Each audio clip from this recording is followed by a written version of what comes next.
முதலில் சென்னை மாநகரத்தில் பெரம்பலூர் பகுதியில் செயல்வீர கூட்டம் இன்றைக்கு சீரோடும் சிறப்போடும் நடைபெற்றது. நம்முடைய பொதுச் செயலாளருக்கு வேண்டுகோள் வைக்கின்ற வகையில் ஆர்வ அர்ஜுன் அவர்கள் ஒரு கோரிக்கை வைத்தார்கள். இந்த கோரிக்கை கேட்டவுடனேயே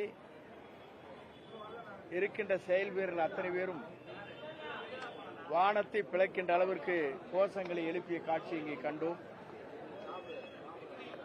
இதே நிலைதான் தமிழ்நாடு அனைத்து தொகுதிகளும் இருக்கிறது. அனைத்து தொகுதிகளும் நம்முடைய வெற்றிக் கழகத்துடைய தளபதி தான் போட்டியிட வேண்டும். 234 பேர் அவர்தான் வேட்பாளர் என்ற முறையில் பெரம்பலூர் சட்டமன்ற தொகுதியில் செயல் வீரர்கள் எழுப்பிய குரல் வானத்தை பிளக்கின்ற அளவிற்கு இந்த குரல் இங்கே எழுப்பப்பட்டிருக்கிறது என்பதை காணுகின்ற போது 234 தொகுதியிலும் அவர்தான் வேட்பாளர், அவர் யாரை விரல் காட்டுகிறாரோ அவர்தான் சட்டமன்ற உறுப்பினர் என்ற வரலாறு தமிழ்நாட்டிலே மிக விரைவில் 2024 உருவாகும்.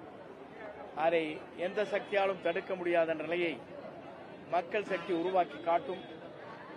தேர்தல் வருகிற போதே நமக்கு தெரியும். தேர்தல் அறிவித்த நாளில் காலை 10 மணிக்குள்ளேயே வெற்றிக் கழகத்துடைய தலைவர் தளபதிதான் தமிழ்நாட்டை ஆளப் போகிறார் என்ற நிலை வாக்காளர் பெருமக்கள் ஆர்ப்பரித்து வருகிற காட்சியை நீங்கள் காணப்போகிறீர்கள் என்பதை மகிழ்ச்சியோடு நான் தெரிவித்துக் கொள்கிறேன்.